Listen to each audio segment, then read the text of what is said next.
E por fim, a área de jogos, tá? Desde os jogos clássicos, como xadrez, né? Onde talvez começaram as primeiras experiências de IA para jogos, tá? Até jogos mais modernos, né? Como Doom 2, etc., onde você tem que programar os seus monstrinhos lá e etc. para tirar em você, fugir de você e etc. Tá? Então esse slide aí é muito para falar isso. IA, tá? A definição de IA é uma definição muito ampla, né? Ela abrange várias das áreas do conhecimento. Tem uma definição, tem uma distinção entre IA forte e IA fraca, tá? Não sei se vocês já ouviram esse termo, mas normalmente IA forte era o sonho, né? O grande sonho de fazer um sistema que replicasse a inteligência do ser humano, tá? Que fizesse tudo que o ser humano fizesse, ou seja, que o computador pudesse superar até a inteligência do ser humano. Tá? Então o Hall da vida, né? Odisseia no espaço e por aí vai. Né? Mas para isso, ou seja, para um computador fazer tudo o que a gente faz é uma coisa muito complicada. Ainda é e vai continuar sendo durante bastante tempo. Tá? Por quê? Porque requer raciocínio, tomada de decisão e algumas coisas que a gente tenta fazer em geral, tá? Mas principalmente num ambiente com incerteza. Tá? Uma coisa é você fazer uma tomada de decisão onde você tem todas as informações. Tá? Outra coisa é num ambiente incerto, igual o nosso mundo real, tá? Fazer o computador ou um robô, etc., tomar uma determinada decisão, fazer uma ação, etc. Tá? Normalmente esses sistemas também têm que aprender, tá? Tem que processar linguagem natural, que é uma das coisas mais difíceis, né? Ou seja, o computador, você vai querer, se o computador realmente for substituir o ser humano, for ter uma inteligência tão grande quanto a do ser humano, você vai querer poder conversar com ele. Tá? Ou seja, né? Ou faz isso, passa o slide, qualquer coisa desse tipo. Tá? Para algumas coisas básicas já tem funcionado, mas para você poder conversar, ditar um texto para o computador, e o computador, né, em vez de você precisar de teclar, o computador já digita para você, isso ainda vai demorar. Tá aparecendo, né, o Siri da vida, né, do iPhone, tem várias tentativas nesse contexto, mas elas ainda são um pouco incipientes, depende muito de aprendizado, depende muito de treinamento, então para você poder chegar num sistema geral para isso aí é muito difícil. Tá? Além de tudo, tá? Além dessa parte, vamos falar assim, mais técnica, que é a parte de processamento, né, que a gente trabalha, o ser humano, tá? Nós, seres humanos, temos várias coisas que é difícil de explicar. Né? Intuição, sexto sentido e etc. Tá? Humor, e por aí vai. Como é que você replica isso no computador? É uma coisa bastante complicada. Tá? Então, como a IA forte é uma coisa ainda complicada, tá? E vai continuar sendo durante muito tempo, tá? Um outro nome que de vez em quando se usa é o Artificial General Intelligence, tá? O pessoal tem focado, e o foco principal nos últimos anos tem sido a IA que a gente chama de fraca, tá? Apesar dos nomes serem um pouco ruins, né? Pô, IA fraca, ou Weak AI, alguma coisa desse tipo, mas é você focar a sua inteligência artificial em aspectos específicos, em aplicações específicas. Tá? Então os computadores vão poder demonstrar inteligência como, por exemplo, um sistema de recomendação. Tá? Você acha legal para danar, quando você entra lá, o sistema adivinha o que você está querendo mesmo. Tá? Te dá uma sugestão boa. Aí você fala, nossa, esse computador está inteligente. Mas é uma aplicação específica. Tá? Ele funciona muito bem naquele aspecto. Mesma coisa num jogo, você faz um software para jogar xadrez. Tá? Se o software for bom, ele vai ganhar de você sempre. Tá? Mas ele não vai, se você quiser que ele jogue dama, ele não vai conseguir jogar dama, porque ele é um software para jogar xadrez. Tá? Então você fez uma coisa bastante específica e nesse aspecto específico, tá? Ele vai ser capaz de derrotar, ser melhor que o ser humano e assim por diante. O principal livro de IA, na verdade, tá? Então se alguém quiser comprar algum livro de IA para conhecer a área, esse IA em geral, não IA para jogos, tá? É o livro do Russell e do Norvig, tá? Essa aqui é a edição, eu coloquei a edição de 2003, mas já tem uma edição mais nova, de 2009, tá? Que é o Artificial Intelligence, a Modern Approach. Ele divide a área em dois eixos, vamos pensar assim, tenta classificar a inteligência artificial em dois eixos. Um é o eixo pensar versus agir, tá? E o outro é o eixo racionalmente versus humanamente, tá? O livro, na verdade, ele vai focar no agir racionalmente, que é a teoria dos agentes, os agentes inteligentes, que eu vou falar um pouquinho para vocês aqui, que é a base de funcionamento de vários sistemas de IA hoje em dia. Tá? Mas, de qualquer forma, é interessante talvez passar por que seria cada uma dessas outras áreas aqui. O que é pensar racionalmente, pensar humanamente e agir humanamente. Tá? Vocês podem ver que o mais difícil, na verdade, é agir humanamente, ou seja, fazer um computador tá? Ou um robô, o que seja, agir igual ao ser humano. Tá? Mas de qualquer forma, vão passar pelas cada uma das áreas aqui para ver essas diferenças aqui. Tá? Então, primeiro, pensar racionalmente. O que é pensar racionalmente? Tá? Você tentar fazer o computador, de alguma forma, raciocinar, ter algum raciocínio lógico. Tá? E isso está muito ligado com o que a gente chamava de IA clássica ou IA simbólica, que é você tentar modelar conhecimento dentro do computador e fazer o computador tomar decisões ou fazer inferências baseado nesse conhecimento. Tá? Então, um exemplo, né, você tem as proposições lógicas lá. Sócrates, as seguintes proposições lógicas. Sócrates é um homem, todo homem é mortal. Tá? Então, você tem essas duas proposições lógicas, então o computador facilmente chega à conclusão, tá? Sócrates é mortal.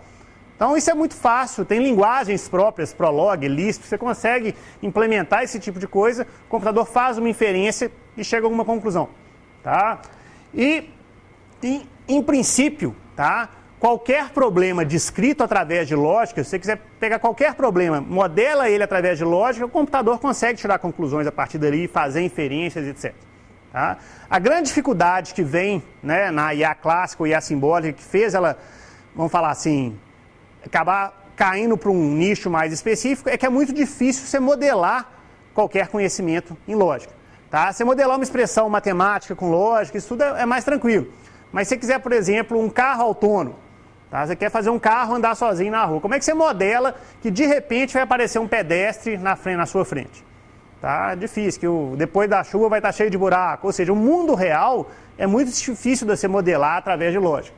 Tá? Então, precisam de técnicas, é necessário técnicas mais sofisticadas para a gente poder trabalhar com isso aí. Tá? Bom, uma outra área que é interessante é você pensar igual ao ser humano. Tá? Fazer o computador pensar da mesma forma que a gente pensa. Tá? Nota que aí não é só a primeira é pensar racionalmente. Tá? Então isso aqui mostra que o ser humano não necessariamente pensa racionalmente. Tá? Isso né, vocês devem saber bem disso. Né? Volta e meia você tem uma opção lógica para você fazer, né, e você nunca faz essa opção lógica. Né? O Dr. Spock que o diga lá na Enterprise. Tá? Então ele ficava lá, né, ele nunca entendia os humanos, que os humanos nunca seguiam a lógica necessária para poder fazer as coisas. Tá? Então a grande dificuldade de fazer o computador pensar igual a gente pensa é que a gente não conhece ainda todas as dinâmicas e todo o funcionamento do nosso cérebro. Então tem uma grande área chamada ciências cognitivas, tá? Que tenta estudar, né, como é que o ser humano pensa, como é que o ser humano age, etc. Tá? Então essa área envolve, né, uma ciência multidisciplinar que envolve computação, psicologia, neurociência, fisiologia e várias outras áreas interessantes. Tá? Então, existem muitos pesquisadores que têm trabalhado nessa área, né, de entender, né, como é que funciona, quando dá uma sinapse lá no seu cérebro, o que está acontecendo. Tá? Então, não sei se já viram algum desses vídeos, eu tinha até um vídeo aqui, mas acabou que eu tirei, mas eles, por exemplo, cientistas tiram a tampa do cérebro de um macaco, colocam um montão de eletrodo, tá? E o macaco fica controlando um braço mecânico para pegar uma banana para ele. Tá? Então o pessoal entende como é que o cérebro funciona e consegue fazer o cérebro coordenar, tá, um braço mecânico. Né? Tem um cientista brasileiro famoso, Nicoleles, eu nunca sei o nome dele, Nicoletes, que é lá da Universidade de Duke, tá? Mas ele é do Rio Grande do Norte, que criou um centro, né, de neurociência lá no Rio Grande do Norte, e uma das áreas que ele trabalha é exatamente essa. Né? Então você pensa, por exemplo, que legal uma pessoa, por exemplo, que seja tetraplégica, ela poder controlar, né, a cadeira de rodas dela só com ondas cerebrais. Tá? Claro, sem ter que tirar a tampa do cérebro dela, de preferência. Né? Mas colocando, o pessoal tem capacetes com sensores, etc., que você consegue já captar vários sinais cerebrais e poder fazer isso aí. Tá? Então, é outra área interessante da IA, a parte de ciências cognitivas. Tá? Bom, outra área interessante é a parte de agir humanamente, ou seja, fazer o computador agir igual ao ser humano. Tá? Então, talvez a principal métrica disso aí é o teste de Turing. Todo mundo já ouviu falar do teste de Turing aqui? Sim. Quem não ouviu? A maioria ouviu, mas de qualquer forma, o teste de Turing, qual que é a ideia do teste de Turing? Você está do lado de cá, numa parede, teclando, chateando alguém do lado de lá, tá? Só que do lado de lá pode ser tanto um computador quanto uma pessoa. Tá? Então você não sabe se quem está conversando com você é um computador ou uma pessoa. Se você não for capaz de identificar se do lado de lá está uma pessoa ou um computador, o sistema que está do lado de lá passou no teste de Turing. Tá? Então o Turing, né, um matemático famoso, um dos pais da computação, propôs esse teste lá na década de 50. Daí, de certa forma, virou um marco, né, do que você pode, onde você consegue chegar com inteligência artificial. Por que isso é difícil? Porque isso envolve um montão de coisa. Tá? Processamento de linguagem natural, como eu falei, que é uma coisa extremamente difícil, tá? Mas você tem que saber, ou seja, você tem que saber entender o que a pessoa está teclando lá. Tá? Se for ainda falando, né, se tiver algum sistema auditivo, é mais complicado ainda. Tá?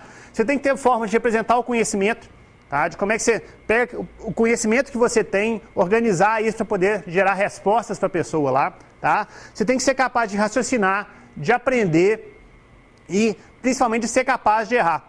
Tá? Isso é uma coisa interessante. Os primeiros sistemas que apareceram, tá, era muito fácil, era fácil você identificar que era o computador. Por quê? Porque ele não errava. Tá? Ele digitava tudo rapidinho num inglês perfeito, num português perfeito, sem errar. Ou seja, quando todo mundo já fez chat aí na vida, sabe que você catilografa, né? Escreve daquele jeito que você quase não entende, por aí vai. Tá? Ou dá backspace. Então o pessoal deve começar a simular erro para você poder também fingir que é um ser humano. Por quê? Porque o ser humano erra. O ser humano não é perfeito. Tá? Então são alguns dos detalhes que são importantes aí, tá? Que dificultam, ou seja, você fazer uma máquina agir igual um ser humano, você tem que fazer a máquina ser imperfeita também. Por quê? Porque o ser humano é imperfeito. Tá? Pelo menos para passar no teste de Turing. Tá? Com base nisso foi criado, tem um prêmio chamado Loebner Prize, tá? Que, sei lá, a cada 2 anos, junto com uma das principais conferências de IA, eles oferecem, eles têm uma competição lá do melhor sistema de inteligência artificial para passar o teste de Turing, tá? E o ganhador ganha uma medalha de ouro, etc. Na verdade, ninguém nunca ganhou uma medalha de ouro, porque ninguém nunca foi tão perfeito que o pessoal não conseguiu, ninguém passou no teste de Turing, tá? Mas de qualquer forma eles dão uma medalha para o sistema que sai melhor, tá? Outra coisa interessante é o teste de Turing invertido. Alguém já passou pelo teste de Turing invertido? Posso que já, todo mundo aqui já deve ter passado pelo teste de Turing invertido. O que é o CAPTCHA, né? Ou aqueles caracteres que você nunca consegue ler quando aparecem lá na tela. Tá? É você provar para o computador que você é uma pessoa. Tá? Nota que é o contrário, né? O teste de Turing quer que você engane, que o computador pareça uma pessoa, que é o contrário. Você, pessoa, que ponto que nós chegamos, né? Você, pessoa, tem que provar para o computador que você é uma pessoa. Tá? Por que isso? Um CAPTCHA, teoricamente, é uma coisa ainda difícil para o computador reconhecer. Tá? Vem uma imagem toda distorcida, cheia de coisas, etc. O computador não consegue, né? Ainda não existem técnicas de processamento digital de imagens abrangentes e rápidas o suficiente para identificar aquilo ali. Tá? É claro que os cientistas correm atrás, por isso cada vez mais os CAPTCHAs estão cada vez mais complicados. Tá? Tem uns que você, ser humano, não consegue ler. Tá? Então você, opa, eu acho que eu estou virando computador aqui. Tá? Mas, de qualquer forma, a ideia é exatamente essa. Eles querem evitar o quê? Que um software, um bot, né? Ou seja, um sistema de inteligência artificial, seja capaz de reconhecer aquilo e, por exemplo, criar uma conta no Gmail para você, ou, sei lá, votar no Big Brother e etc. Tá? Então, eles fazem... A ideia é impedir que um sistema automático, né, acesse um determinado sistema. Normalmente, sistema de votação, tá? Sistema que precisa de você criar alguma conta e etc. Tá? Então, nós chegamos nesse ponto aí. Tá? E por fim, na última definição lá do Russell Norvig, que é interessante de falar, é a questão dos agentes, tá? Do agir racionalmente. Aí, tá? Qual que é a definição de um agente? Um agente pode ser considerado uma entidade, tá? Que percebe o ambiente que ela está imerso e age nesse ambiente, normalmente com um determinado objetivo, alguma coisa desse tipo. Tá? Então, tem diversos sistemas, tá? Que podem ser modelados através de agente. Né? O primeiro deles é o ser humano, nós somos agentes. Tá? A gente tem diversos tipos de sensores, né? Visão, audição, tato, olfato e etc. Tá? E nós estamos agindo aí no mundo. Tá? Eu estou aqui falando para vocês estão ouvindo, tem gente coçando, tem gente bocejando e por aí vai. Tá? Então, os seres humanos agem, né, no mundo, né? Baseado no quê? Nos sensores. Tá? Então, sei lá, minha aula está muito chata aqui, aí você vai e boceja. Tô só brincando, tá? Que eu peguei na hora que tinha alguém bocejando ali, tá? Espero que a aula não seja chata. Mas de qualquer forma, tá? Você baseado na informação sensorial que você tem, no conjunto de informações que seu cérebro já tem, etc., tá? Você age no mundo. Então, nós, seres humanos, somos agentes. A gente trabalha, a gente age no mundo imperfeito. Tá? Um robô é um agente. Então, um robô tem diversas câmeras, tá? Tem diversos sensores, tem câmeras, laser, sonar, odometria, giroscópio, etc. Ou seja, um conjunto de sensores que permitem o robô perceber o mundo e o robô age nesse mundo. Tá? Anda, pega um objeto, etc., aspira o chão e por aí vai. Tá? Que mais? Um NPC, né? Então não sei se todo mundo já ouviu essa sigla NPC. NPC vem de Non-Player Character ou Non-Playable Character, que são os personagens não jogáveis no jogo, ou seja, personagem que não é controlado pelo jogador. Tá? Então, todo personagem controlado pela IA do jogo, todo bot do jogo, tá? A gente chama, o nome mais genérico é NPC. Tá? E ele é um agente. Ele é um agente virtual, ele está lá dentro do seu cenário, do seu jogo, mas ele percebe o mundo, tá? Ele vai ter um sensor de proximidade, você pode simular que ele escuta, tá? Que ele tem uma audição, e você pode simular que ele percebe, tem tato e etc. Você pode simular qualquer tipo de sensor, tá? Ele vai perceber a situação do jogo lá e vai agir naquele jogo. Vai correr, vai atirar, vai fugir, vai mudar uma peça de lugar e por aí vai. Tá? Então, um sistema para jogar um jogo, tá? De um personagem não jogável é um agente. Então, todos eles, tá, se encaixam perfeitamente nessa definição. Tá? E essa é a definição atualmente mais utilizada na IA. Ou seja, você vai construir agentes inteligentes. Tá? Sistemas de software, né, que trabalham no mundo, seja virtual, seja real, ou né, completamente... O jogo, pelo menos, você ainda... É um virtual, mas você tem um cenário por aí, né? Você consegue visualizar as coisas um pouco mais próximas do que seria para a gente. Mas a gente tem a última linha ali, os softbots, tá? São agentes completamente virtuais, né? Então, você pode ter um leilão na internet, você faz um programinha que vai, por exemplo, dar lance para você naquele leilão, tá? Ou as máquinas, os bots da máquina de busca do Google que ficam lá navegando pela internet, pegando informação de link, por aí vai. Ou seja, são sistemas de inteligência artificial, né, alguns mais inteligentes, outros menos, mas de qualquer forma, são sistemas que estão agindo nesse mundo virtual. Eles pegam as informações, tá, e agem naquele mundo. Então, o agente de leilão pode ficar lá ouvindo as mensagens de rede que chegam, tá? Se ele vai, dependendo da mensagem, ele vai dar um lance para você ou vai desistir do leilão e por aí vai. Tá? Então, de qualquer forma, os agentes, esses sistemas inteligentes aí que a gente desenvolve através de agentes, eles são talvez o que a gente tem trabalhado mais com IA hoje em dia. Ok? Dúvidas até aí? Tranquilo? Bom, IA para jogos, tá? O que é, né, depois disso tudo que eu falei, o que vocês acham que é IA para jogos? Pode falar, quem acha alguma coisa? Ninguém acha nada. Oi? Seleção de dificuldade, pode ser, mas se ela for feita de forma automática, pode ser, né? Mas se você ser humano e define a dificuldade, né? Nem tanto, né? Que mais? Adaptação do jogo ao usuário, tá? Então, é uma das grandes áreas de pesquisa que chama Player Modeling, né? Que é relacionado com esse grau de dificuldade dele, ou seja, do sistema poder, de forma automática, se adaptar ao jogador. Seja um jogador que nunca jogou, o sistema vai de forma bem... lenta, bem fácil, etc. Mas você vai pegando mais destreza no jogo, o sistema vai se adaptando a você. Tá? Então, talvez de forma mais geral, né, você criar um agente inteligente para um determinado objetivo. Então, você vai ter um jogo de xadrez, você vai criar um agente para o jogo de xadrez. Né? Ou seja, você pensar num agente movimentar de um lado para o outro no jogo, desviar de obstáculo, etc., isso é IA. Tá? Como é que você faz um agente, sai de uma quina do seu tabuleiro, chegar na outra quina do seu cenário, tá? Cheio de obstáculos dinâmicos no meio ali, ele tem que navegar no meio disso aí. Tá? Então você tem algo de IA para isso. Né? Ou como é que você decide se você vai perseguir um inimigo ou vai buscar saúde para um NPC. Tá? Então você tem algo de IA para isso. Ou seja, a inteligência artificial para jogos, ela normalmente ela é bastante abrangente, ela permite muita coisa, mas ultimamente ela tem focado em alguns aspectos específicos que eu vou falar, tá? De qualquer forma, assim, talvez o sonho de todo mundo, tá? Seja você ter um IA que passe do Turing Test. Né? Ou seja, você está jogando um jogo mata-mata lá de equipe, etc., um real tournament da vida, se você não conseguir distinguir, tá? Se o seu companheiro de jogo, tá? Ou se seu inimigo for um NPC, for controlado pelo computador, ou for uma outra pessoa, tá? Ou seja, estou jogando um jogo, eu não sei se meu inimigo é uma pessoa que está online jogando contra mim na rede, tá? Ou se é um NPC. Então, se eu chegar nesse ponto de eu não conseguir distinguir isso, tá? Quer dizer que é uma inteligência boa. Né? Ou seja, nós estamos um pouco longe daí. Né? Eu acho que cada um de vocês que joga muito jogo é capaz de distinguir o que é um NPC e o que é uma pessoa. Tá? Mas sei lá, talvez a gente consiga chegar lá daqui a um tempo. Tá? Tem vários sistemas de IA que estão tentando fazer. Tem um jogo, né? Não sei se alguém já jogou, o Left 4 Dead, né? Que é uma equipe de 4 pessoas que tem que escapar lá e conseguir vencer o jogo.